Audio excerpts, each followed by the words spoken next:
welcome to Alpha Wolf Capital. I'm Tim, and I want to personally thank you for stopping by. This channel is designed to help small companies, both public and private, gain exposure with potential consumers, investors, even partners. Take, for example, today's guest, CEO Desmond Wheatley from BEEM Global, ticker symbol BEEM. BEAM Global is a leading provider of innovative and sustainable infrastructure solutions for the electrification of transportation and energy security. They operate at a nexus of clean energy and transportation with a focus on sustainable energy infrastructure, rapidly deployed and scalable EV charging solutions, safe energy storage, and vital energy security.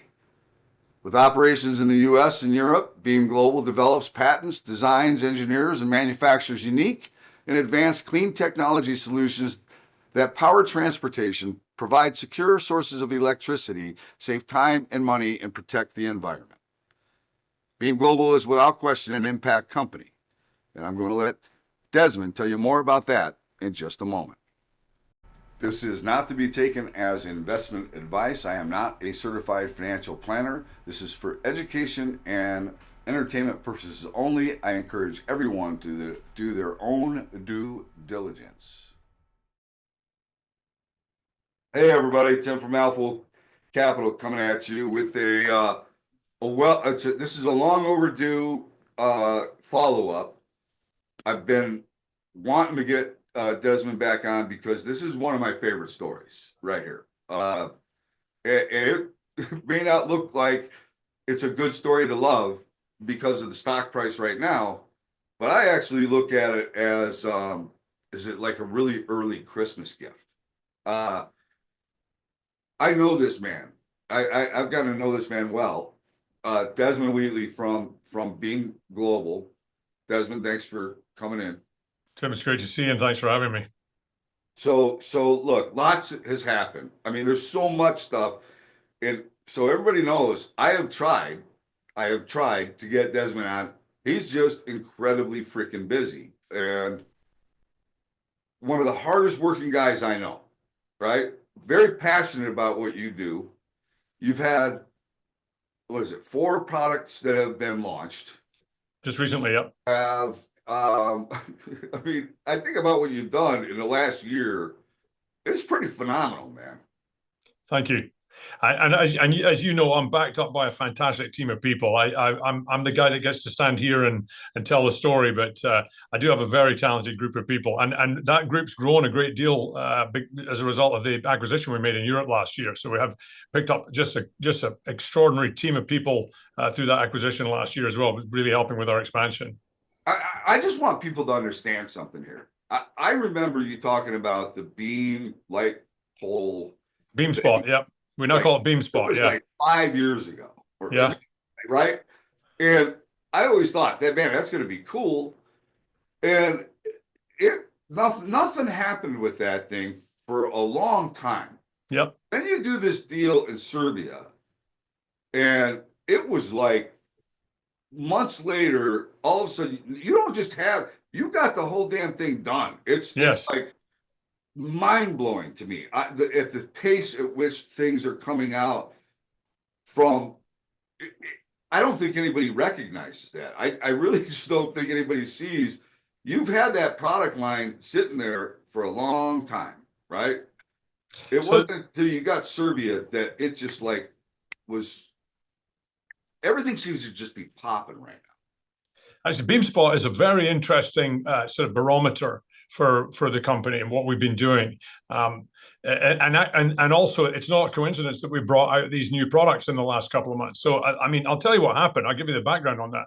In 2019, I got a patent on BeamSpot. We called it EV standard in those days, but I got the patent in 2019, and then just actually last year I got it in Europe for the same product. And you're right, I did nothing with it.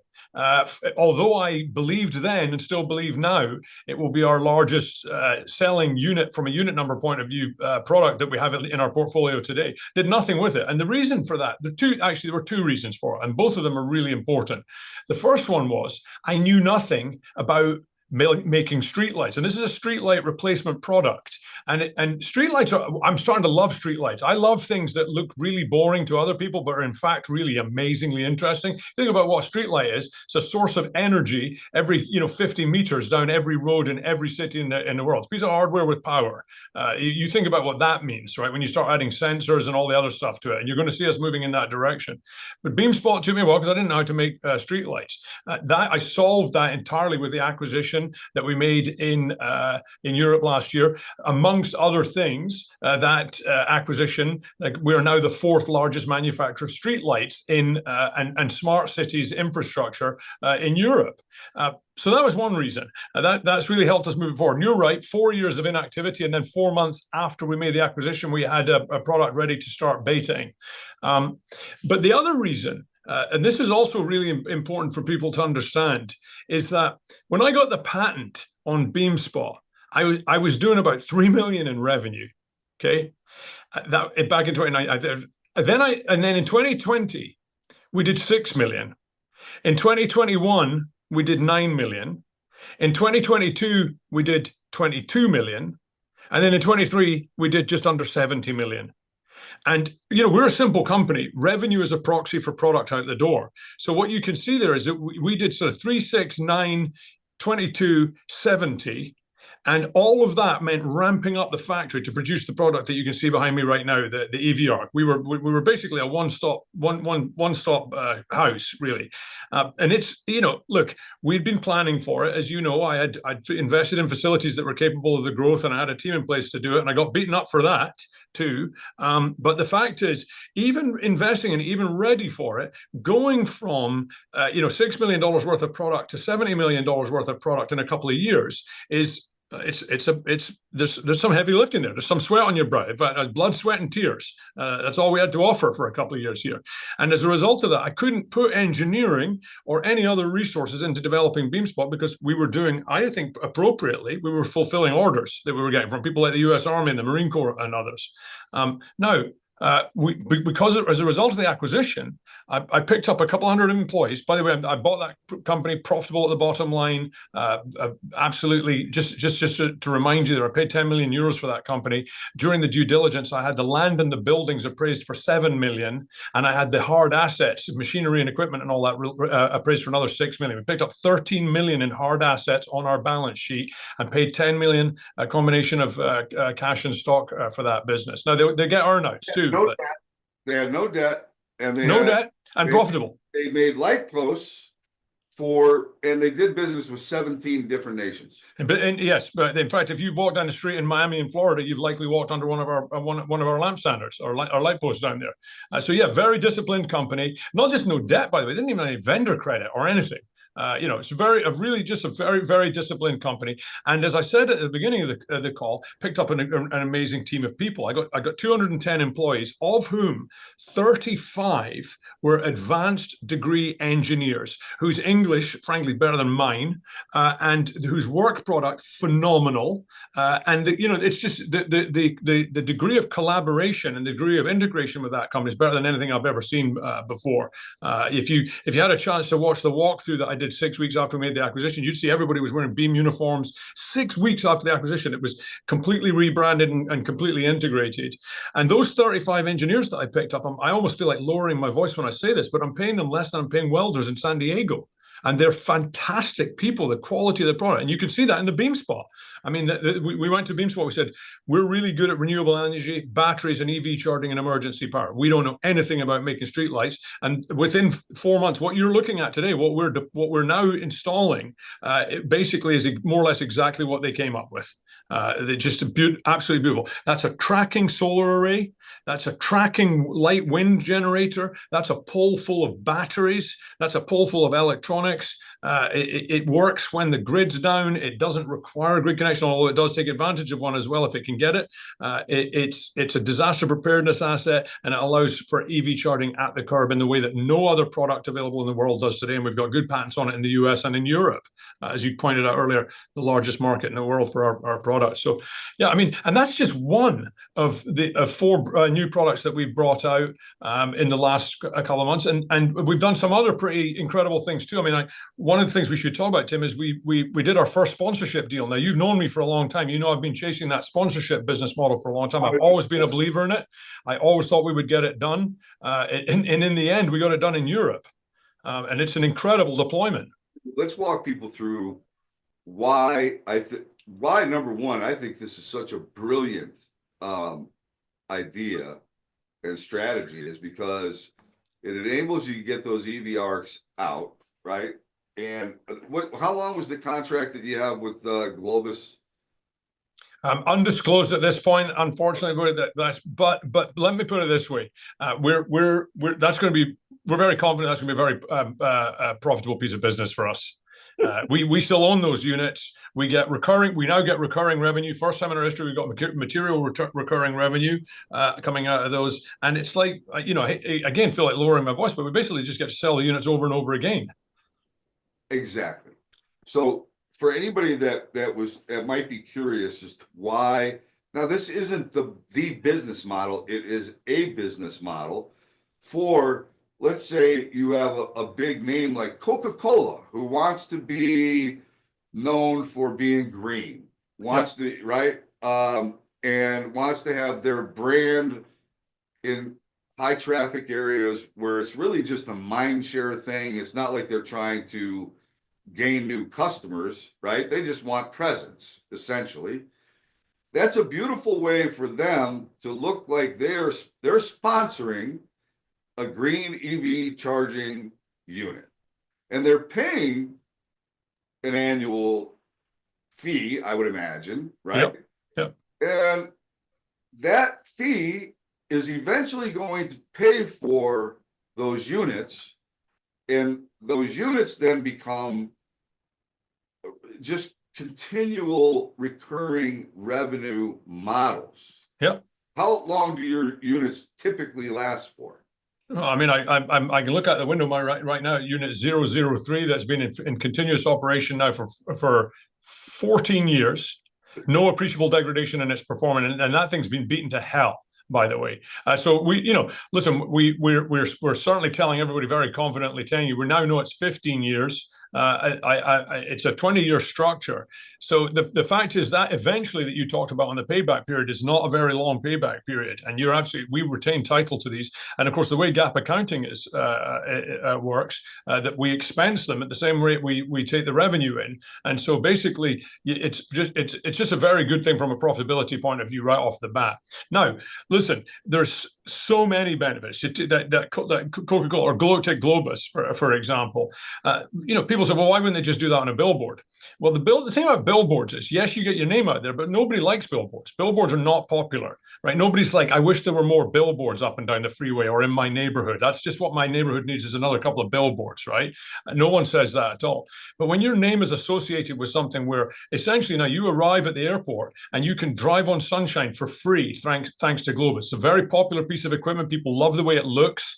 It's incredibly positive branding. It's much more than just getting their name out there. It's made them famous because, as I say, you cannot arrive at Belgrade Airport either by driving into it or by flying into it without seeing these things. They're in the prime #1 parking spaces in the airport, and that, by the way, that airport operator, Vinci Group, second largest airport operator in the world, 70 major airports, several in the United States. They're jumping all over themselves about this because they got EV charging infrastructure they didn't have to pay for.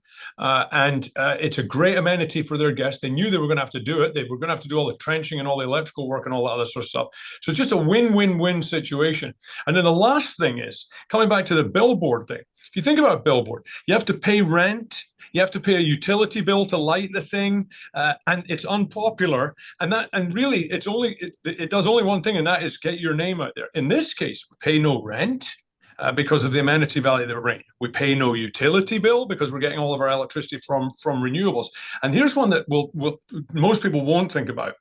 This is also providing thousands of pounds of CO2 offsets. Okay, and we can make those inure to the sponsor. So we got Globus, and we say, okay, you don't just want all your eyeballs and all that sort of stuff, but we're also going to give you these carbon offsets, and carbon's worth money in terms of carbon reduction, right? So it's the only advertising medium that I know of which actually gives you a hard cash return, not just a soft guess Right. at Lowers return. your carbon footprint, right? And for BEEM, it's fantastic. For honestly, if we only ever did this from now on, listen. We're going to keep selling the products because people want to own them. But at the same time, this type of model, the recurring revenue, high margin recurring revenue model, I love this model. I absolutely love this model. I would be happy if you sold nothing but this model from here on out. Took me a lot of years to get it done, as you know, and people were really losing. I tell you something. I've got so sick and tired of saying this, but I'm just going to repeat it to you right now. I have been telling the investment community for the last several years, I have done everything I ever told you I would do, everything except this damn sponsorship model. That's the one thing I never cracked, right? I've expanded into Europe. I brought new products. I got the army. I got a GSA contract. I got a BPA. I got, everything. If you go back over 10 years of presentations that I've made, you will find that I've been consistent. We have not changed our strategy. We've reacted where we needed to for product and all that stuff like that, but we've not reorganized strategically to cover up for tactical failures. We just kept our noses to the grindstone. And every major promise that I have made to the market and to the investment community, this company has kept, except sponsorship. And now, thank God, I don't need to use that qualifier anymore. Now I can say even that one we have done. Let's emphasize something here. What is the average margins on selling an EVR to the Army? Well, the unit economics are really good, I have to say. The unit economics are really good. We are now reporting gap margins of the mid-teens, and that was up from single digits same period last year, up from a loss same year before. So we've done a tremendous job of improving our margins. But at the unit level, the unit economics. In fact, I think I can disclose that because I think I did talk about it. We're in the 40 to 50% range at unit economics. Now, unit economics are very important to us because the only difference between unit economics and gap are fixed overhead allocations, and you fix fixed overhead allocations with volume. Increased volume that reduces the fixed overhead allocation burden on your gross profit. So at the moment, we were in the 40 to 50% gross profit range at the unit economics. And in any type of manufacturing business, unit economics is the only thing that matters. Okay, but what's the margin profile on the units that you wind up using as advertising? Much better. You don't want to go there, huh? I mean, seriously. I can tell you this: at some point, it becomes 100%. Well, yeah. I mean, there's no doubt about that. There's no doubt about that. It's all to the bottom line because again, we don't pay rent, we don't pay a utility bill, and our O&M costs are negligible. So yeah, that's you're absolutely right. I mean, at the end of the day, we have, of course, we're capitalizing these units.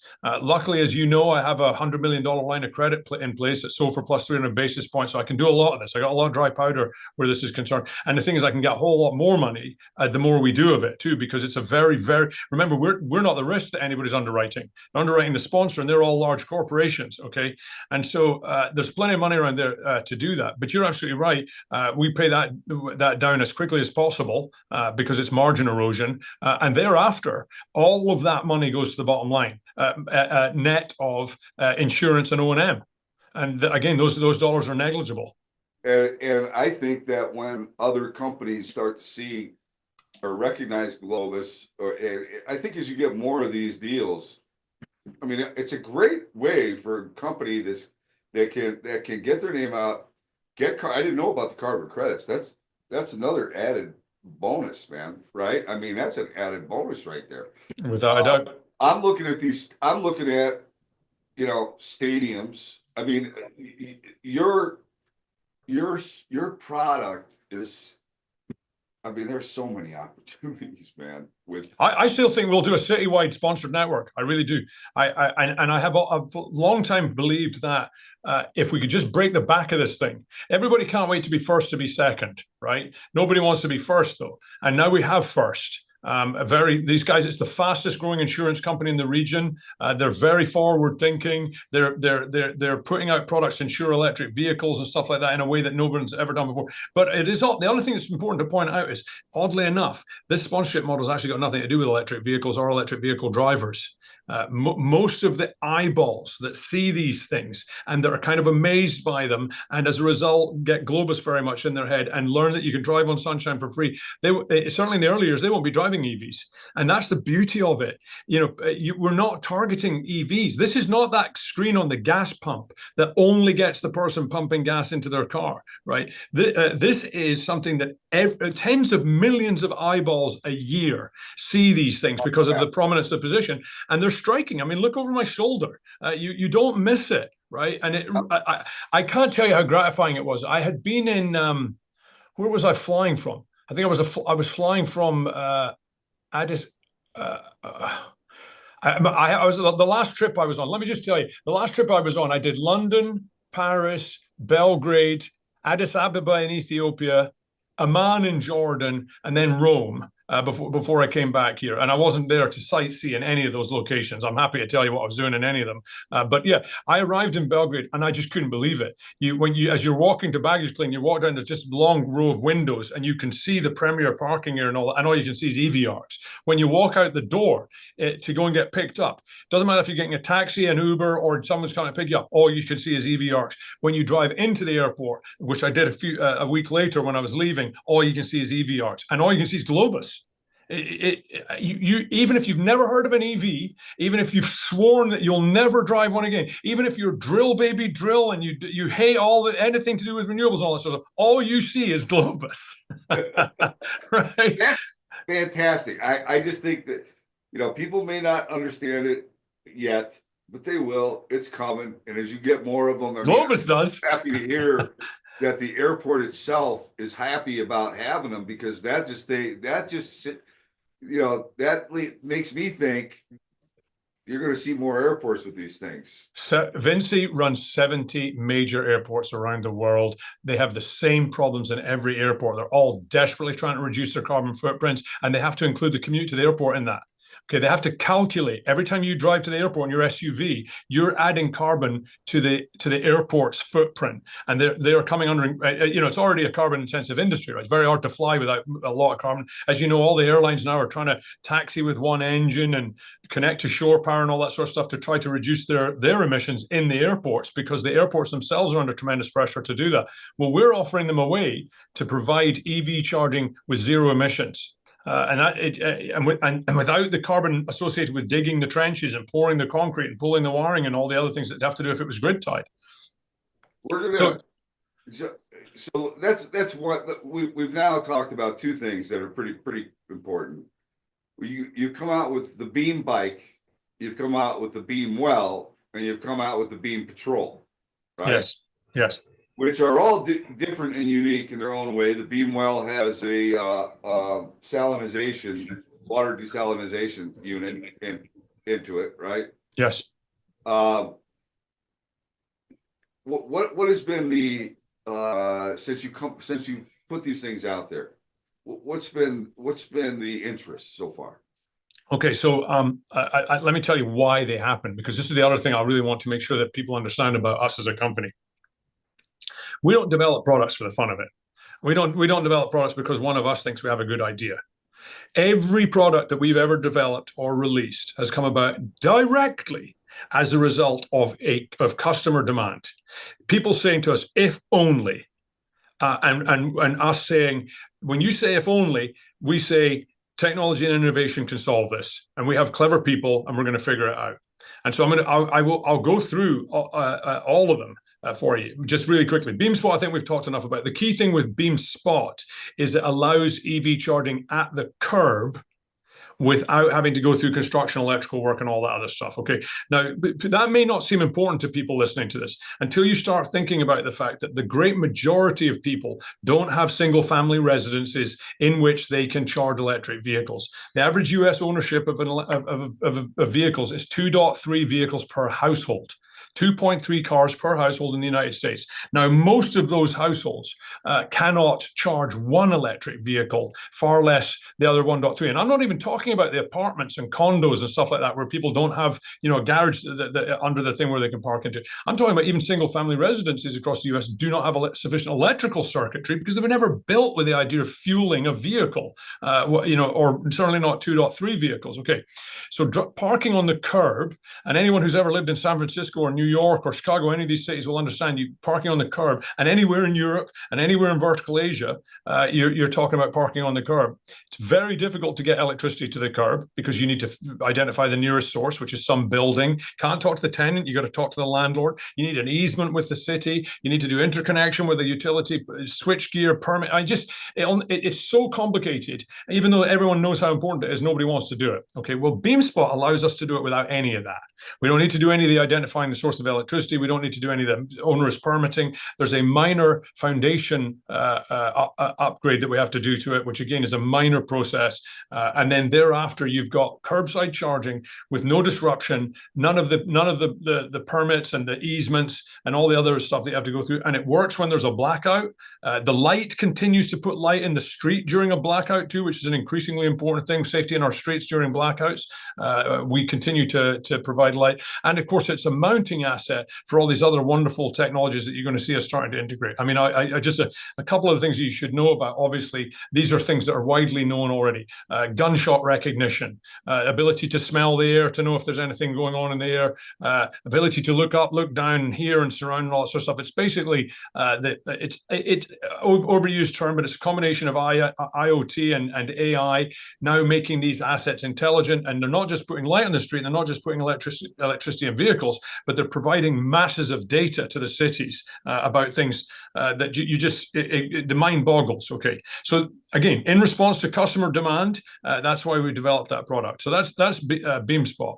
Now, so BeamSpot, I want to make sure everybody knows you have a wind turbine at the top of it, right? Little wind turbine. You've got the solar panel which follows the sun, like the EV arcs, and then in the inside of the post you have storage battery storage, right? Yeah. That was one of the reasons I bought the battery company, by the way, was because I knew I wanted to make this streetlight replacement product. Now, anyone that's walked down a street knows that streetlights are round or octagonal. Sometimes you'll see square or rectangular streetlights, and they're uglier than hell, and no city wants to buy them. Okay. Well, when I was doing my due diligence on the battery company, which, remember, we'd been using their technology for 8 years already when I acquired them. So technology due diligence was out of the way, but I needed to go make sure that they were run okay. I was walking through the factory, and on a shelf, I saw a cylindrical battery. Most people that make batteries make squares and rectangles, and that's why any kind of poles that you see with batteries in them are always squares and rectangles, because they need to be to fit the battery. But I saw a cylindrical battery line there. I was like, what the hell is that thing for? And they said, well, we had to make it because it's going into submersibles. They're like torpedoes. These things are like torpedoes. And so they said, yeah, we'll put these things into, they're putting them into submersibles. I was like, good God, that is exactly what I need for my streetlight product. And I've never been able to find a cylindrical battery. And I got to tell you, it was a big part of the thinking behind buying the battery companies. Now BEEM, our BEEM batteries that we make in Chicago, we're able to make cylindrical batteries where nobody else can. So yes, you're right. It has all of those things. And the wind turbine on the top is kind of an interesting thing. You ever been in New York City? You walk down the street in New York City, you're the wind buffeting you all over the place. But what's really interesting is if you look at a wind map of greater New York, you actually get much more wind on the streets than you see on a wind map. So why is that? Well, it turns out you've got this canyon effect wind, where wind whipping around buildings and doing all this. And also, because there's a lot of heating, ventilation, and air conditioning in those buildings, all of that creates wind eddies and things like that. So one of the beauties of this, deployed somewhere like New York City, we're going to end up taking waste energy from HVAC in all those tall buildings and all that sort of stuff, converting it into electricity and putting it into electric vehicles. There's a beautiful symmetry about that, which is hard to deny. Light wind, tracking solar using our patented tracking array, and then going into our proprietary batteries and electronics in the pole of the thing. We have some other stuff that's just So let me ask you a question. One of the things that on the BeamSpot, if like it's not uncommon to have a car slam into one of these light posts, right? Mm-hmm. More robust. It's more robust. It's more robust than a typical lamp standard, a typical street light. And the other thing that you should know is, and I know you've seen the press release we put out where you could see our EV arcs operating in 8.5 feet of storm surge in Florida during Hurricane Helene and Milton. U.S. Army was our customer down there. We learned a lot of lessons with EV arcs, and they're now flood proof to 9.5 feet. Almost unique in the electrical infrastructure industry, in that we're flood proof to 9.5 feet. Well, we've designed BeamSpot the same way. And so they lower 3 meters of BeamSpot. You can drive a car into it all day long, and you might dent it. You might even knock it down if you drive a big enough car into it. I mean, obviously nothing is impregnable, right? This is not the immovable object. If it's hit by the irresistible force, you might even knock it down. But what you will not do is hit any of the vital electronics or batteries, which are up. What I was wondering. Okay. Yeah. That's what I was wondering, right?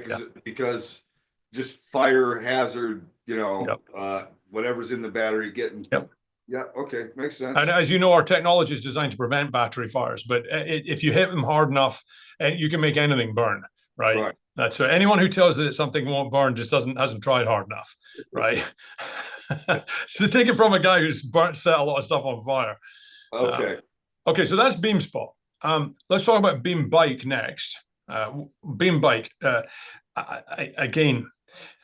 So the impetus behind this was, tragically, in a lot of large cities around the world, including American cities, a lot of people are now using electric bikes to do food delivery.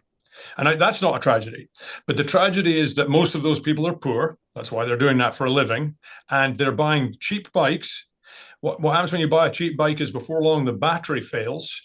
And then what do? You go out and you buy an aftermarket cheap battery to put in the bike, and unfortunately they are prone to catch on fire. And there have been fatalities in many major cities as a result of this, because those poor people often live in apartments with lots of other people, and they bring their bikes in and plug them in at night because they don't want them to get stolen, and furthermore, they've got nowhere else to charge them. Okay.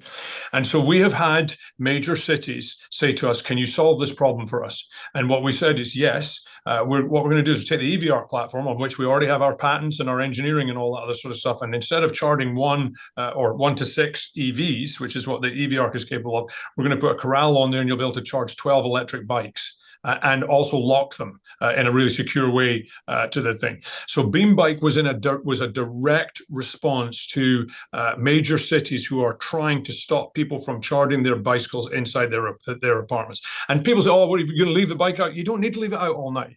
You can charge a BeamSpot whenever you want, a BeamBike whenever you want to. You can still bring your bike into your apartment at nighttime. Just don't plug it in there, because you didn't need to, because you charged it during the day or when you were taking lunch or whatever else. You're basically topping the thing off all day long, right? While you do it. Now, you can leave it there all night too. It's locked up and everything, but of course that you're going to get some security of loss at risk there. All right, so that's BeamBike. But the thing that's so weird about BeamBike is that's why we developed it. Since that time, lo and behold, what we've discovered is that resorts want them. So now, Mr. and Mrs. Weintraub, go to the front desk. Hey, we want to jump on it. You want to? Totally great sense. Yeah. It's a service that they can offer the customer, right? Yes, you want it. You're in your resort. You're in a nice beach town or something like that. You want to go and ride around the town. You go up. What room number you're in, Mr. Weintraub? It's 392. Because you're a platinum member, you can jump on the BeamBike for free and ride it around here. Or we're going to charge you $20 or whatever. We don't care. We don't have a dog in that fight. Resorts want them. Turns out, large campuses, industrial campuses now, because they've got people that are moving around these large industrial campuses, and the idea of just having them jump on an electric bike and scoot across to another office or something like that is very popular with them. Military bases in the United States today, military bases, if you've ever been on a US military base, you'll know they're like cities, right? I mean, they are huge, vast, fast food shop and everything like that, vast, okay? So at the moment, when somebody on one corner of a military base wants to take an envelope to the other corner of that military base, they get a pickup truck, a diesel pickup truck, and they drive the thing over there. Everyone knows it's wrong. Nobody wants to do it. Nobody thinks it's a good idea. Well, the military has typically never got involved with motorcycles, because the military never takes anything but diesel to forward operating environments, and motorcycles run on gasoline. So motorbikes are just not like, and plus young soldiers have a tendency to kill themselves on motorcycles too. I mean, if you go to MCAS Miramar, just up the street from us, they actually leave the wrecked bikes on the side of the road to remind all these 19-year-old kids, this is what you're going to look like if you ride like a crazy person, like I did. All right. So at any rate, what we've discovered now is if you put Beam Bike into those types of environments, that person carrying that envelope now, instead of getting in a diesel pickup truck and driving across the base, adding to congestion, adding to pollution, adding to cost, and adding, jumps on an e-bike, zips over there, enjoys it, enjoys the ride and everything else, and has solved for that. So it was amazing. It was one of these instances. We developed a product which was specifically designed to save people's lives, stop them burning themselves to death in their apartments and all that sort of stuff. But then once we started socializing it with people, if I'm lucky, if I'm really lucky, I will. In fact, not lucky. I'm going to make sure of it.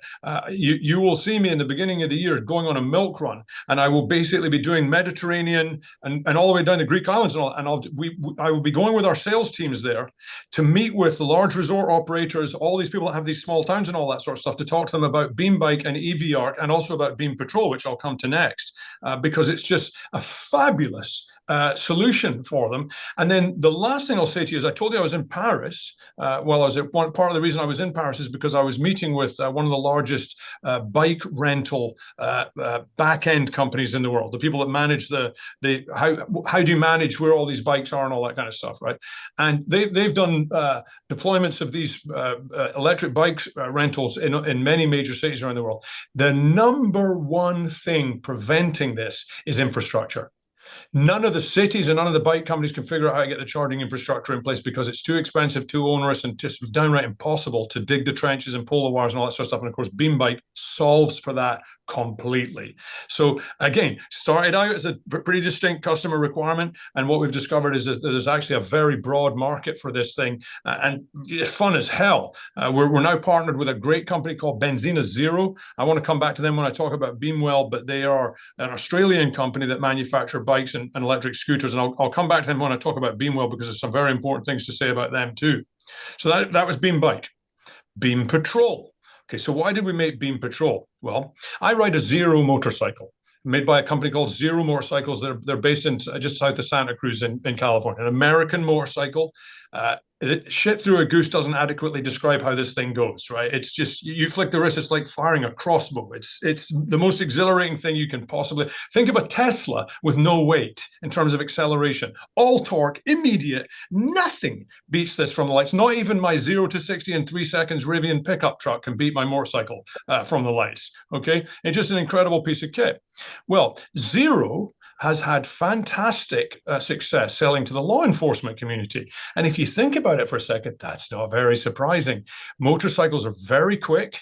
They're very torquey. Nothing can beat them, accelerate faster than they can or get away from them. And they're quiet. So you can get up on the bad guys without knowing that without you knowing that they're coming. And this is why we've got Border Patrol, we've got drug enforcement, we've got other agencies, and not just in the US, but globally, increasingly using electric motorcycles, because you're doing Border Patrol, right? You're on a Harley. Nothing against Harleys, but most people have probably hidden by the time you arrive, or jumped in the bushes or whatever else. You show up on an electric motorcycle, within 50 meters of them before they know you're there. It's a very, very fantastic law enforcement tool. And then another little secret, I haven't met a cop yet who's ridden one that doesn't love them and think they're fun as hell, right? And there's an element of that. There's no question about it.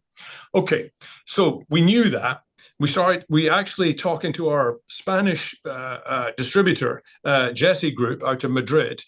They are working with the Guardia Civil, which is Spain's federal police force, also does all their border stuff. As you know, they've got terrible migrant problems and everything there. They're having a hell of a time stopping people coming in from all these. Spain's a massive country. It doesn't look like it on the map because Britain drew the first maps and made our country look bigger than theirs. But at the end of the day, Spain's a gigantic country with very, very long borders, and they desperately need these types of solutions. But what you don't have, where all of these places are concerned, is electrical infrastructure in the Pyrenees and on the coast and on the Portuguese border and all this other stuff. You don't have electrical infrastructure, and that's one thing that's held them back. That's one thing. The other thing that's held them and all of these other agencies back is none of them wants to be an integrator. So when you go to a police department and you say, here's a motorcycle, fantastic. Yes, we love it. Perfect, rides well, it does everything we want to do. How do we charge it? Well, you need to get a charger and you need to do this and you need to do all these other. Bye, see you.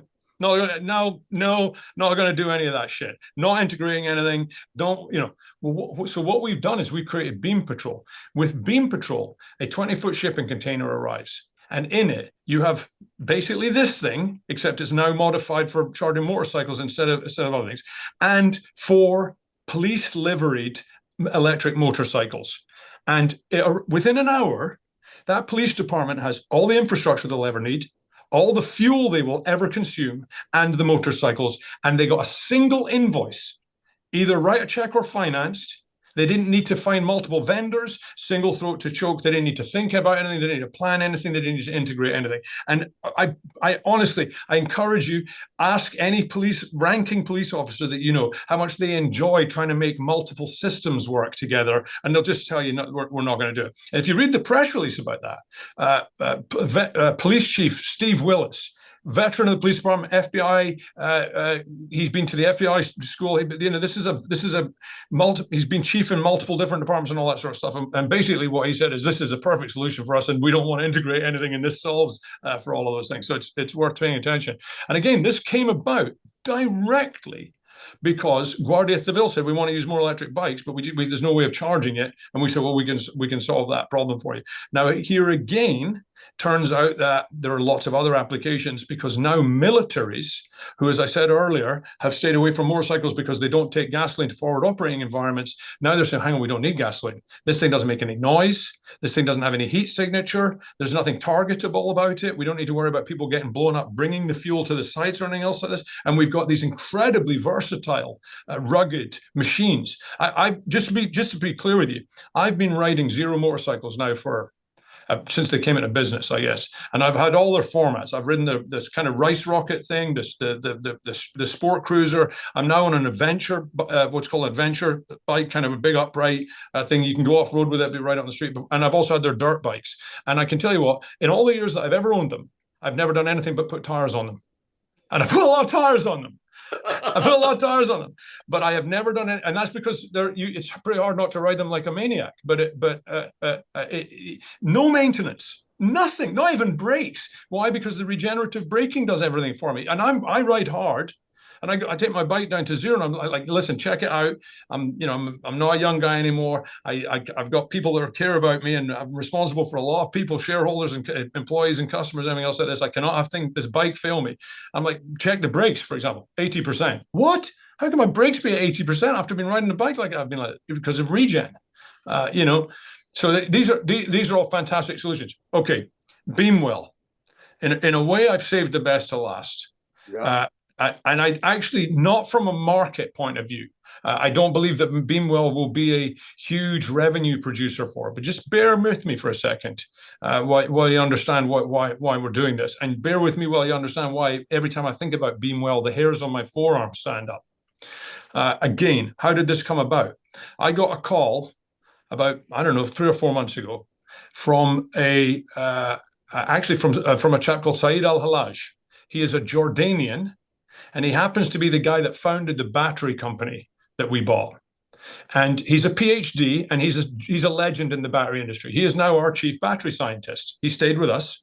I wouldn't have bought him if he wasn't going to, because the guy's a genius. There's nothing that he doesn't know that's knowable about batteries. And he's on the speaking circuit and everything else like that, but mostly he's just helping us perfect what we do for a living. Well, he called me up because he had received a call from some people in Jordan who's a friendly ally of ours in the Middle East. And they were working with a couple of NGOs, non-governmental organizations, including at that time for World Food Kitchen. And these people were trying to figure out how to feed non-combatants in Gaza. Now, I'm not going to get into the politics of this thing, okay? But what I'm going to say is this. Non-combatants deserve protection. I am not a fan of terrorists. I'm quite prepared to and have proved that I'm prepared to do what it takes to try and defend people and stuff like that. But non-combatants deserve protection, and so these people are trying to feed them. And they called me because they said they have no electricity and they have no fresh water because more than 95% of all of that infrastructure has been destroyed. And I said, well, I don't think you need me because I think other people could less expensively put some solar panels and a battery together and a desalination plant, So, and they said, but the problem is, even if you have the electricity and the water, these NGOs have no means of delivering the food, the water, and the medical supplies to the people who need them. You cannot drive a car down the road, because what ends up happening in these bombed out environments is people clear 2 feet wide in the rubble so that you can walk down there. No one's driving anything anywhere, right? And so I said, well, now you've got me interested. And I got terribly excited. And I don't know if you know this about me, Tim, but when I was a very young man, I went to sea. I went to sea when I was 16 years old, and I was in the engine room. And in fact, that's how I came to America the first time. I arrived in the United States. I arrived in having come up from the Panama Canal in 1984. I was 17 or 18 years old. You can imagine the shock I got when they told me they wouldn't serve me beer. That was not a good moment, right? But at any rate, I was pretty worldly guy by that time. And one of the things that I did a lot when I was at sea was I worked on desal plants, because when we went to sea, we installed, we integrated, and we maintained desalination plants, because that's where we got fresh water from. We're 1,000 miles from the nearest land, right? So I had a good understanding of this technology. It's been a long time since I've done it, but I called a friend of mine who's still a ship's captain. He's still doing what we were doing back then. He's advanced a lot, but and I said to him, "Hey, listen, Willie, I need a desal plant." And he said, "Give me an hour, I'll call you back." And I give him some parameters. This many kilowatt hours of input, I need this many gallons a day, and all this other stuff. He said, "Give me an hour, I'll call you back." And he called me back in less than an hour. And he said, "Okay, here's 3 companies that you can talk to. We've since identified 7 or 8 others. We've done the technology vetting on them." Okay, so what we ended up doing was designing BeamWell. Now, BeamWell, again, it's based on the EV-ARC platform. So it's the same patents, it's the same underlying technology. And I just to let you know, I love doing this, because what it allows me to do is, within a fairly narrow factory line and a narrow set of logistical stuff and purchasing and everything else like that, I can create a series of products with very broad appeal. How different is BeamBike from BeamWell, right? And yet it's exactly the same underlying technology, the same tooling, and the same everything else. I can run them off the same factory line. And that's very deliberate. I don't want to have 15 different lines producing all these different things, right? Okay, so BeamWell, and you can see it in that image on your screen there. BeamWell is basically an EV-ARC. And instead of having 1 to 6 electric vehicle chargers for 4-wheel sedans or pickup trucks or whatever, what this has is a desalination plant integrated onto it, powered by the batteries and the solar power. We are taking salt water or brackish water or dirty water, and we are desalinating and cleaning it, and then we're putting it into a tank. Onto the thing, and there's essentially a spigot. Now, look, we are not trying to run a water park. We're not trying to, shower everybody in Gaza or anything like that. This is about making enough water for people to drink and to wash and to cook, wash the dishes and stuff like that, and cook things. And also, by the way, there are now babies that are dying of dysentery and cholera and all that sort of stuff because they can't, just because of the minor hygiene stuff. So enough water to do those types of tasks. That's our goal. There's also electricity on the system, which allows you to run cooking, and a small refrigeration unit into which you can put some medical supplies, which require refrigeration. But the thing that made us so important to all of this was, well, there were 2 things. The first one was we also added e-mobility. So onto the same unit, we have integrated 4 highly ruggedized electric scooters with food delivery packages on them, which keep things at a stable temperature, either hot if it's hot food, or cold if you need to keep water and medical supplies cold and all that sort of stuff. Okay, those are integrated onto it. So basically what you've got is, and then that's one really important part. So we added this e-mobility thing, which was essential, because as I said, they said it's not good enough just to make water and electricity. We need to be able to deliver this stuff, solve that for us as well. It's like, okay, that's perfect for us. But the other thing that's so important about this is nobody is building anything or integrating anything or anything in that environment. This thing arrives in a 20-foot shipping container, and in an hour, like what we do here, it's ready to operate. You don't need to send in, listen, strong as I feel about this, I'm not sending my people into Gaza. Not a chance. Tragically, World Food Kitchen lost 4 of their people in an airstrike. It's just not good. I was there in Jordan recently. I could hear them flying sorties. I could hear the explosions. I wasn't in any danger, I hasten to add. I knew I wasn't in any danger, but nevertheless, it makes it very real. And I'm not putting my people in the ground there. So I'm sending a product which doesn't need my people, right? We've demonstrated 2,000 times that we can deploy these with a single human being, right, across the United States and Europe. So this is just the most amazing product solution. And we are right now. So the reason I was in Jordan is because I was meeting with the Hashemites, I was meeting with the Royal Jordanian Army, I was meeting with the Jordanian royal family, and the other people who have the relationships with IDF and with the Israelis required to get this sort of stuff into Gaza, which is no small feat, I can tell you. The technology, the logistics will not be the challenge for us. We've already solved the technology. The challenge will be the politics of it, and we're still working on that, but we're making tremendous progress with it. So some people would say, why are you doing this? And I'm going to tell you, I'm going to tell you for one thing, unselfishly, because I care and because I think it's important. But my shareholders don't pay me to do what I care about and what I think is important, and I accept that, and I respect it, and I take it very seriously. The other side of this coin is whether we like it or not. And I suppose we have to say we do like it. It's very likely that we will end up on CNN, the BBC, and every other damn news organization in the world when we deliver these things. And the Middle East is a very important market to us. You've got NEOM in Saudi Arabia, you've got the UAE, you've got everybody moving to electric vehicles and spending. You've never seen so many electric vehicles as are on the road in Jordan. It's absolutely extraordinary, and they need the infrastructure. And so this will be a fantastic way for us to enter that market, not with a pop, with a major bang, and all the while doing something incredibly important from a humanitarian point of view as well. So and we're not giving these things away. Don't get me wrong. We're selling them. Listen, I think this is really important to hammer home on, because, and anybody that's following me, I mean, I'm going through a whole rebranding right now from Alpha Wolf Trading to Alpha Wolf Impact, because my whole thing is you get one life to live. And it's dawned on me that when I came to this world, I had nothing. I'm 99.8% sure that when I leave this world, I'm going to have nothing. So what really matters is what you do in the time span that you're here. And I would like to have a positive impact on as many lives as humanly possible. Same here. And one of those ways that you can do that, and it took me a long time to really figure this out. I tried to make retail investors smarter investors, but I had this epiphany not long ago that what better way can you have a positive impact on people's lives than if you help a small company who is doing things that solve problems, that make quality of life better, that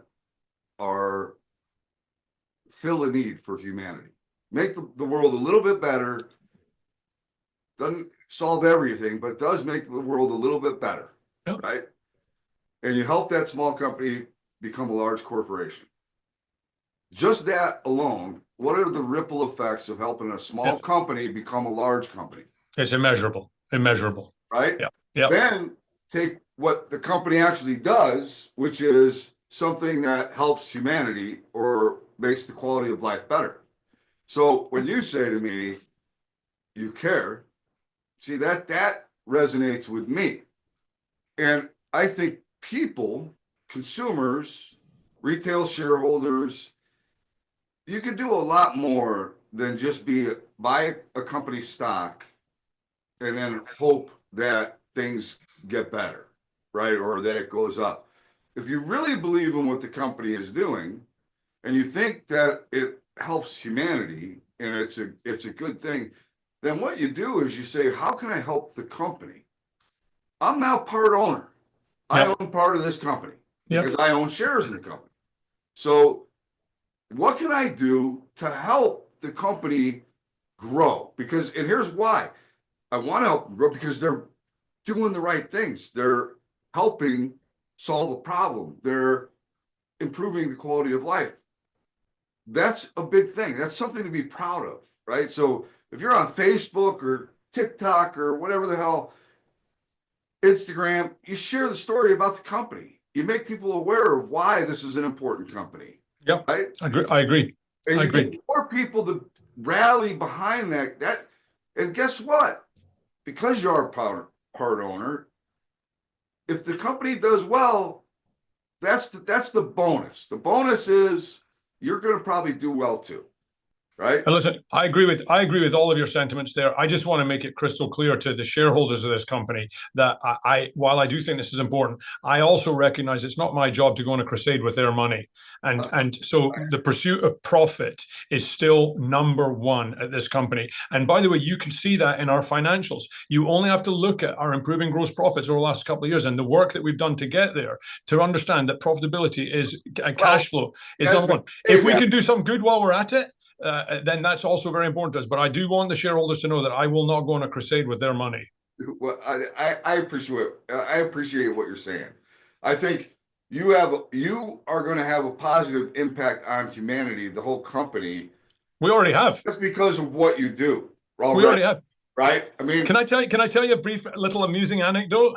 yeah, This go ahead. this thing, every time we ship one of these, it delivers the equivalent miles of driving on sunshine, zero emissions, and not buying oil from other people, and no geopolitical problems or anything else like that. The equivalent miles of going to the moon, coming back to the Earth, and going back to the moon again.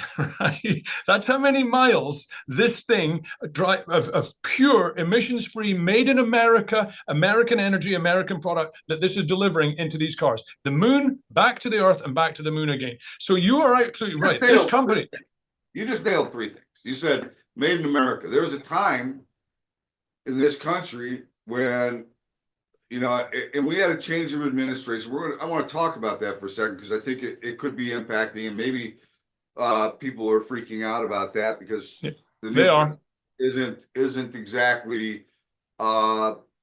He feels there's a lot more important things that need to be taken care of before we start worried about, the I guess what is it, the environmental impact of humans, right? You just see some, I think, more present issues that need to be dealt with. I don't think in my head that he hates electric vehicles, and even if it just doesn't make a lot of sense to me, since you have Elon Musk as your number two guy that's helped you. I just don't see him abandoning electric vehicles. And more importantly, Beam isn't just about charging vehicles. Like you said, the hurricane down in Florida, when I saw the picture of your ark with the lights on, and it was there was a river of water up to, and it's got power. Yep. That means emergency responders can have access to power, right? I mean, in a really terrible situation. All I can think about, I have a friend in North Carolina who still has not had any really significant federal help.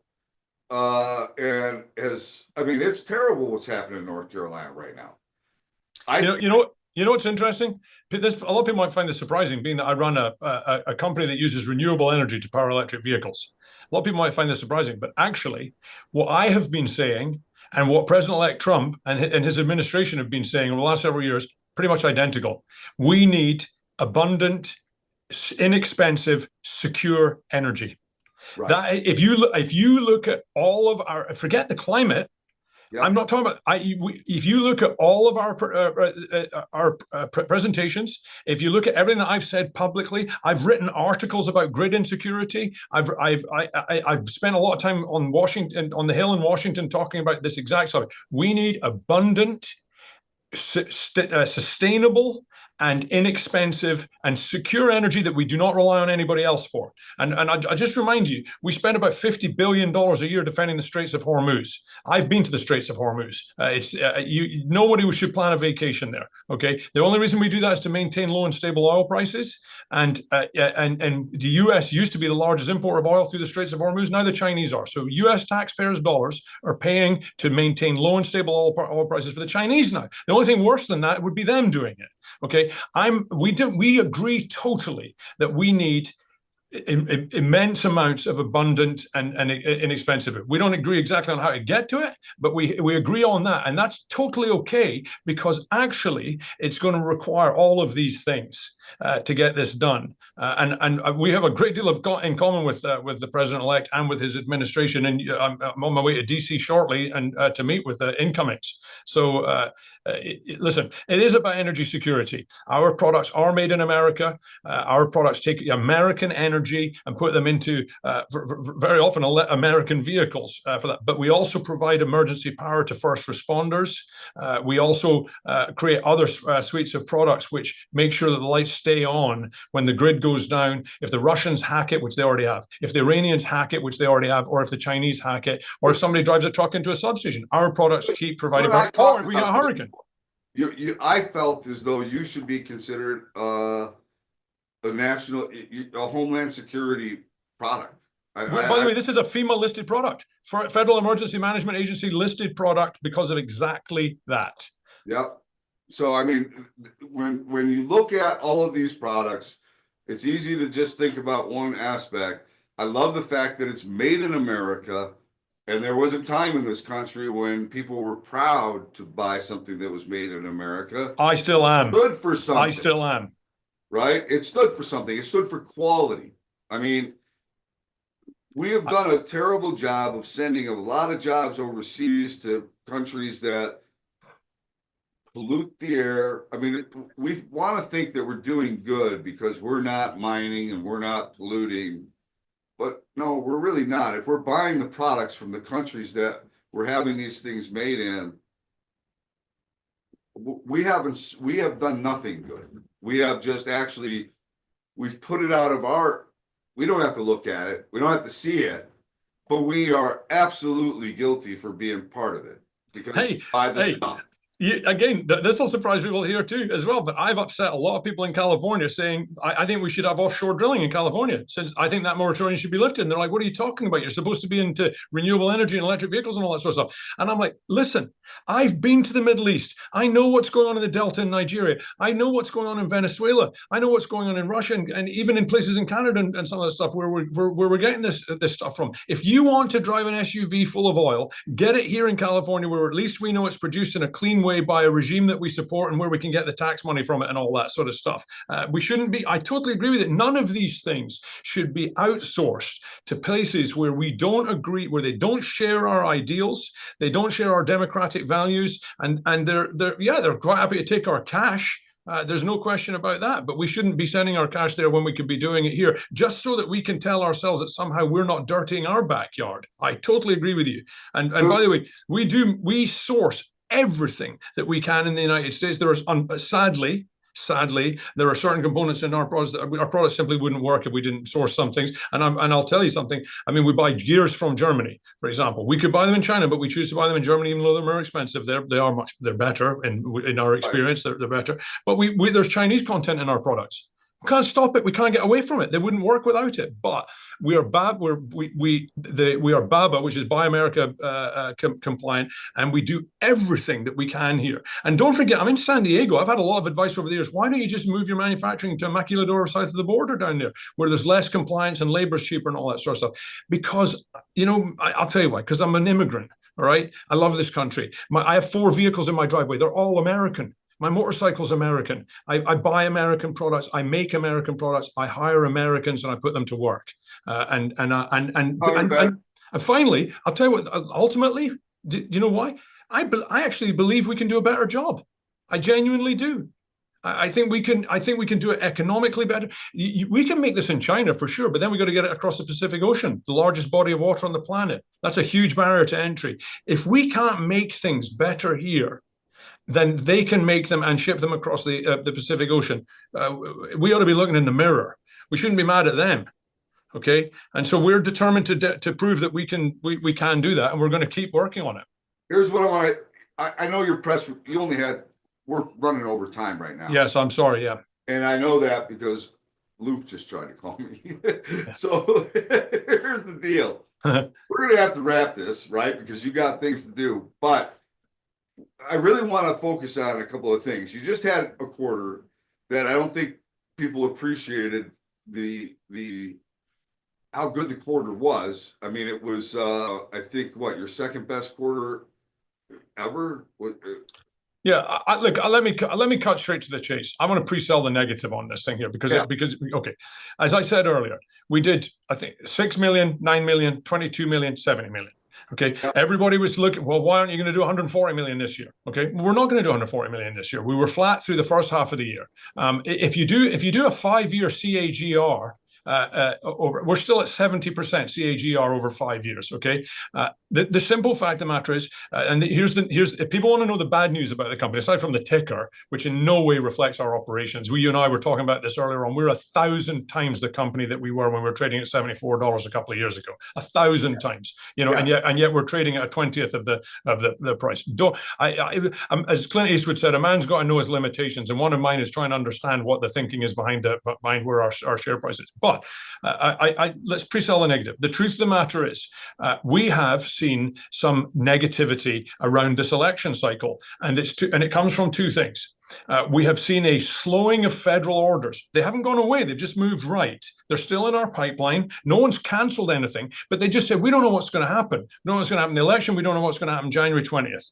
Okay. And President-elect Trump has made comments about electric vehicles, that lead them to have a perception. I don't agree with it. I know it's not going to happen, but they have a perception that the appetite to buy vehicles may not be there. And so we essentially, that quarter that we just announced was absent all the federal revenue that we had in the same quarter prior year, and yet we still came up right on its heels. Okay, I want to highlight something that I read in your release, which is your diversification away from government orders to consumer, commercial. More than 50% of our revenues in that quarter. But everyone says, you're a government shop. Well, more than 50% of our revenues came from consumer. That is commercial. It could have been a big concern if the only people you're selling to is municipalities and government. That it could be a problem.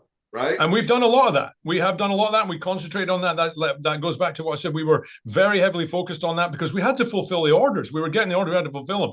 But yes, I'm immunizing us from that. That's why I'm spending time in Europe, the largest automotive market in the world. I was just in Ethiopia. People are like, why are you going to Ethiopia? Why were you in Ethiopia? Yeah. Okay, it's very simple. I can tell you in a few short words. President Abiy Ahmed of Ethiopia has banned the import of diesel and gasoline vehicles. You cannot import diesel and gasoline vehicles. Now, Ethiopia has no oil. They spend $2.8 billion a year importing oil, which they then subsidize for the people who then pollute the hell out of their cities. Addis Ababa, one of the most polluted places I've ever been in my life. They desperately need lots of EV charging infrastructure, and they need it really quickly. That's why I'm there. Okay, we have very good connections there. The U.S. Embassy was incredibly supportive, took us into all the major meetings. I met with Minister Shaidi, who's the #2 man in the country, and he's the finance minister that controls the purse strings.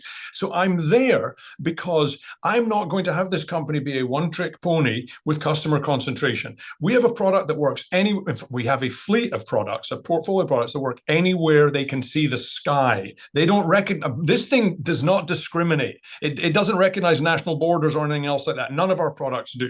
Okay, so you're going to see me go into these growth markets where is it a smaller market? Yes, it is. Can it have a huge impact on Beam? Could we do 1,000 units in Addis Ababa? Yes, we could. 70 million in revenue from a single city? Yes, we could. That's what you're going to see me doing. You're going to see me continue to do it. Do you have any other sales out of Europe that, besides the $1 million order that you just filled?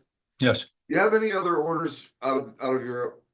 Yes. First of all, yes, we do. And second, that's where the sponsorship came from to start with. But also with other EV ARC sales, we're already producing that product in that market. And furthermore, the company that I acquired, our core business there too, is also growing. So that's an excellent platform for us. You're going to see an awful lot more coming from it, and also it is also our gateway into the Middle East and into sub-Saharan Africa. But that $1 million order that you're talking about is important for a couple of reasons, and one of them is because it was in Cyprus, which is, you can pretty much see Lebanon from Cyprus on a clear day. That's how close it is to Jordan and to all that stuff. What that demonstrated was we were able to profitably make these things in our Serbian facilities, put them in a container, and ship them to a place like Cyprus. Cyprus, which is hard to get to, it's an island, and deploy them there. What that tells us, we can go to all of the Levant, all of the Middle East, and frankly, anywhere you can put a box. And the economics are so good from our Serbian facility. I hate to admit this, especially because I just waxed on about how we're determined to show how well we can do in the United States. But the truth of the matter is, I can make an EV ARC in Serbia and ship it to the US cheaper than I can make it in San Diego and ship it anywhere in the US. Now, we will not do that, particularly for any of our government sales, obviously, because we need to be Buy America compliant for those things. But it will give us opportunities to, in the future, we may end up with 2 SKUs. We may end up saying to some customers, if you want a product produced in our European facilities that's less expensive, then you can buy that. If you want a Buy American compliant one, you can buy that, and it'll have a different SKU and a different price point with it, essentially. But that's how we're having to adapt. And honestly, and I'll just tell you this, what I say to my management team all the time is, we're managers. Okay, we don't sit with our faces in our hands and say, oh no, President Trump said some stuff about EVs and we're not getting the orders from the federal government and our share price is getting blown up right now. That's not what you do. You manage. You say, okay, if that's the scenario, what are we going to do? Because we know we have great products. We know we have great IP. We know we have tremendous energy and tenacity in this industry. God knows, if you've followed us long enough to know what we've been through. So let's just find other ways up to, and by the way, and including, as I said, the truth of the matter is, I think we're going to find a great deal in common with this incoming administration, because we care about the same things. Yep, I actually do. What people are focused on right now is 2 things. Look, I'm going to tell you this right now. Number one, what you said earlier about you have done everything you said. Look, it hasn't always been within the time frame. No, I wanted to see it, but you know what? That's life, man. Nothing. Some things are beyond your control. You can't. I'm an impatient guy. I'm an impatient guy. I tend to expect things to happen quickly. And as you know, I've said this to you before, I'm a combination of optimism and paranoia, which is essential in my job. And sometimes the optimism gets the better of me, but we follow through. What everybody needs to take away from this, in my opinion, is number one, you are not chasing things just to chase things. You're not going to Ethiopia because it doesn't make sense. You are working at a very high level. So what may seem like to some, what the hell is he doing in Ethiopia? Because there's opportunity there. And because this works everywhere. First country in the world to ban diesel and gasoline vehicles. Of course we need to be there. Right. I mean, that's just, and the innovation is coming not just from internally. You didn't just sit around and say, hey, let's put this bike thing together. No. It's directly from customers, and it's leading you to other industries like, I'm sure the casinos in Las Vegas would love to have some of these bike things, right? So that you can ride from one resort down to the other. They look like you can walk to them. Yeah. In 110-degree weather. Yeah. But I'm going to tell you right now. No, I know. I've tried it. Right? You need to, no, it separates the men from the boys, that walk. There's no doubt about it. Yeah. So, I mean, this is opening up whole new avenues for you. This is all good stuff. And you have revenue, you have 0 debt, you have $100 million credit line, so Untapped. There is no need to do a capital raise. All of that, and this company is got products now. Internet has a manufacturing facility that is off the charts. I watched the whole thing. I did the walkthrough with you. I couldn't believe you got that. I couldn't believe the cost was like so. I was like, oh my God, this is such a synergistic, probably the best acquisition I've seen anyone ever do. By the way, thank you for saying that. It's the best one I've ever done, and it's the best one I've ever seen.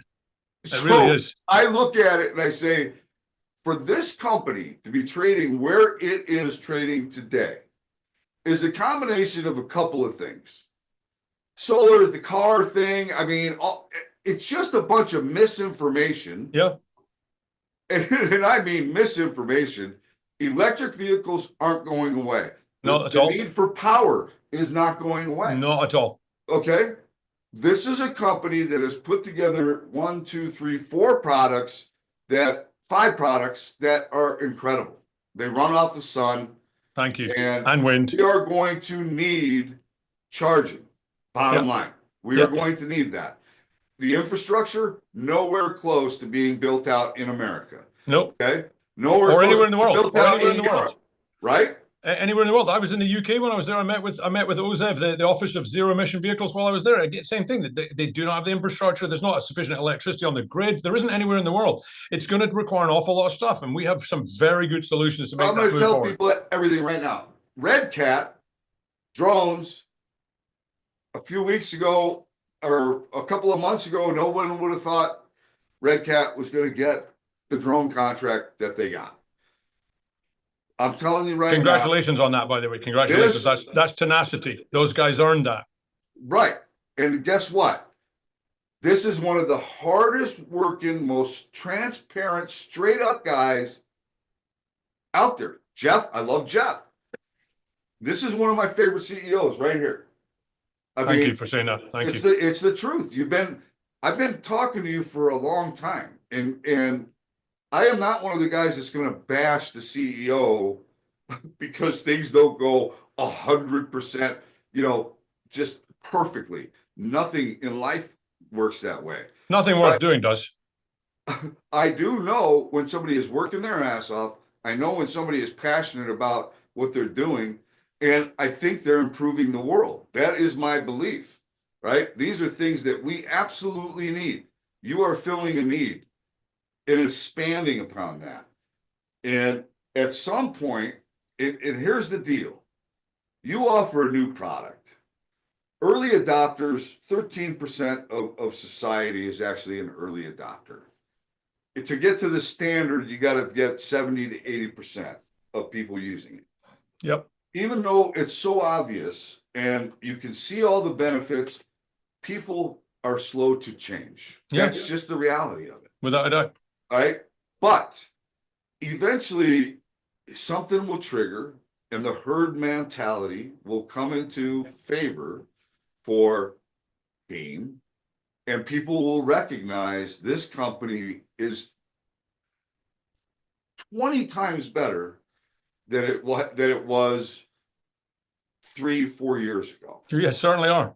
Certainly it's unbelievable what you have done, and you're not being rewarded. Part of that has to do with the small caps in general got their ass kicked for 42 months. Yeah. Okay. Yeah. That's changing. I believe it's going to be a pro-business environment. Yep. New administration. Yes, I agree with you. I agree with you. And we need a bit of that. That interest rates are going to come down. I believe that this is a gift right here at this level, and I'm going to show everybody why real quickly on the chart because Desmond has to go. But I'm looking at this chart. This goes all the way back to 2000 and what is this right here? Is that 2017, I think? 2017. This stock has not seen this level since 2017. And I can tell you in 2017, they didn't have nearly 1/10 of the shit going on that they have going on right now. No, not a 10. And it wasn't a 10th. I mean, it wasn't anywhere near a 10th. By the way, something else is really important to point out. Throughout that time, we have never done any type of toxic financing. We have no debt. How many shares do you have outstanding? 14.7 million. You want to tell me a company that has grown like you have grown, that has been around for as long as it's been around, that doesn't have a toxic I don't know of one. I don't know of one, and I also don't know of any of our peers who have anything less than 6 or 7 times more shares outstanding than we do, and that's because we have been very careful with cash and very careful with equity. I don't distinguish between the two things. I never have done. So you're right. We're 10. I think we're 1,000 times the company we were back then. But beyond that, in all of that time, no toxic financings, no debt. No destructive, dilutive equity raises. When I've raised money, I've done it at market, sometimes a little premium, sometimes a very small discount, and I've only ever done it to do things like pull off these acquisitions and that sort of thing. So I really, it's hard to tell looking at that chart. That chart looks like a company that's done a whole all kinds of dirty, horrible types of financing. We've never done any of them. Look at our filings. You know what you didn't have back then? You didn't have all cell back then. No. No, you didn't have Didn't all have the cell. batteries, didn't have Europe, didn't have these new products, didn't have the army as a customer, didn't have new, I mean, didn't, you could go on and on and on. And then this price makes sense. Anybody that looks at this price and says it makes sense, I'm telling you, Merry Christmas. Please explain Merry it Christmas. to me. Please explain how it makes sense to me, because God knows I can't get my head around it. It doesn't. And here's the thing. I mean, I don't tell people what to do. I don't tell them what to buy. But I'm going to tell you right now, I would never have thought that this you would ever see this level. This company, I never thought you would ever see this level again. So, you know, I'm not telling anybody what to do, but I can tell you that I think this is an early Christmas gift. Could it go lower? Anything's possible. That's the stock market. There's two things that the pros, the big boys do. They will either try to wear you out or scare you out. And this would be one where you could get really frustrated as a retail investor because you think Desmond's doing everything wrong. It has nothing to do with Desmond. Desmond's doing everything right. The market doesn't get it. The market doesn't get it. So what can you do? And I said this earlier. You can educate people as to why this company matters. This company matters because it is made in America. This company matters because they are providing energy and power. This company matters because there are a lot of reasons that this company matters. And if people started talking about that, as opposed to bashing the company, I think you would do a heck of a lot more good and realize that this is a company we need to have. We want to support a company like this. We want to help them grow. We want to educate people. By the way, Tim, I don't want to make this about me, but I do want to tell you a couple of things. I'm all in this company. Everything I own and everything that I do is in this company. Oh, that was another question. Why aren't you? Can I ask you something? Is there a thing called a blackout period? Thank you for asking that. So this is one of the critiques I often get. People are like, well, if you believe in the company so much, why aren't you buying the stock? So there are two things that are very important for people to understand. The first one is we have statutory blackout periods which cover most of the year, frankly. I'm prohibited from buying or selling the stock. And I have never sold our stock at all, except to cover tax liabilities associated with compensation. When I was compensated with stock, just like withholding on a paycheck, we've used stock to cover the tax liability. Otherwise, I'd be bankrupt because I don't sell the stock, and yet I have the tax liability associated with it. But what's to be clear about, we have statutory blackout periods where I'm prohibited from trading around the quarters, okay? And it's a very long period around the quarters because in general, the market, SEC people feel that we must know something that nobody else knows, so we can't trade. But beyond that, and this is a more important distinction to make as well, but that's a very important one, but I think this one's even more important. Anytime I'm in possession of what's called MNPI, material non-public information, I can't trade the stock. Believe me, if I call my lawyers now and say the stock is fucking $3, I'm greedy, I would like to get some of this stuff, right? It seems to me like it's free right now. What my lawyers are going to say, we've already we discussed this, we discussed that, we discussed the other things that you're working on. Yes, well, that's material non-public information. And if you look back over the last year, 18 months, 2 years, or whatever else, look at the speed of what you have announced, all of the things that have happened. Right. All of those things are exactly. Any time over the last couple of years, I've known that we were going to announce this acquisition. I've known we were going to announce this one. I've known we were going to, and my lawyers tell me not to do it. And it's weird, but I don't want to sound bitter about this, but I got to tell you, I do take it a little personally. I think the same people who right now say to me, why don't you buy the company stock? They'll be the first ones to sue me when I buy it, when it's like this, and then we announce something that I knew about in the future. It's just the way shit works, right? And it's very unfortunate, but it's a fact. But if anyone is listening to this or watching this, thinks that I'm not buying our stock because I don't believe in this company, I've got a couple of things for you to say to you. Call me personally. Come and visit the factory. I will tour you. I will walk you around. I travel a lot. I mean, I'm speaking directly to, not to you, Tim, to people listen to this. If you've got doubts about my integrity, and if you've got doubts about the way I'm running this company or about whether or not I believe in this company, come here. Tell it to me, to my face. And I don't mean that in a threatening way. I mean, allow me to show you how very wrong you are about that. And I'll also introduce you to our CFO, and I'll even put you on the line with our corporate counsel, and they can tell you that if I'm not buying stock, it's because I'm being advised not to, because I do have MNPI. And the last thing I'll say on this is, People are going to say to you, well, big company CEOs buy their stock all the time. Yes, when you have a mature company that is not working on needle moving deals, then they don't have MNPI. It's business as usual. You can trade like that. When I don't have MNPI, there better be two things going on. Either it's because we're so mature and $100 million deal or something like that doesn't mean anything to us. Okay, then it's okay for me to do it. Or you should be worried, because if I don't have MNPI, it means I'm not working on anything to move the needle for this company, and I will never stop doing that. Yeah. Yep. No, you just look, we nailed it.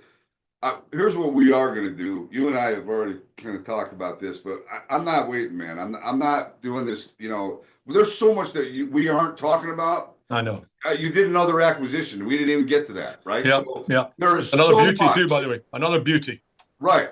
But we don't have time. Not now. Yep. Okay. But we're going to start doing these on a more consistent basis. I pledge that I will make the time to do that regardless of where in the world I am. Okay. All right. Desmond, listen, people, I'm telling you, I'm not telling you, I can't tell you to buy, but I would say if you're not looking at this, dig deeper. This is a genuine guy. This is a genuine guy. This is a phenomenal company. This is a phenomenal product. And it's one that's going to be needed. The window continues to shrink to 2035. That's all I'm going to say. Europe is going there. Yeah. Okay. So is the US. As that window shrinks, the realization that they do not have an infrastructure in place, even remotely close, is going to just become, it's going to become panic at some point. And they're going to order a shitload of these things. and in the meantime, by the way, we will be selling in all these other markets. We're going to. That's why I'm doing this. I don't want anybody to think that I enjoy getting on airplanes or staying in hotels. If I never have to do that again the rest of my life, I'd be very happy. But I will keep doing it. I'm still blessed with plenty of energy, and I will continue to pound this thing because I believe so deeply in it. And the fact is, people who want to have our products love them. People who know what we're doing and understand what we're doing love it. Right. So, by the way, Tim, I should say to you, thank you very much for giving me an opportunity to talk about this, because I think the biggest problem that this company faces is that people don't understand us. Yeah, well, we're going to change that. That's why we're going to start doing these things, man. We're going to change that. Okay. I will make myself available. Thank you very much. All right, hold on a second. I'm going to shut this off. But listen, folks, start paying attention to Beam. Put them on your radar. This is an opportunity. Into another CEO interview here at Alpha Wolf Capital. Today we had Desmond Wheatley from BEEM Global, ticker symbol BEEM. I hope you enjoyed today's video, and if you did, please do us a favor, give us a like. How about giving us a share? And while you're at it, make sure you smash that subscribe button. All of those things are extremely important to us here at Alpha Wolf Capital, and we appreciate you taking the time to do that. Until next time, stay safe. Alpha Wolf Capital wishes you the very best of success.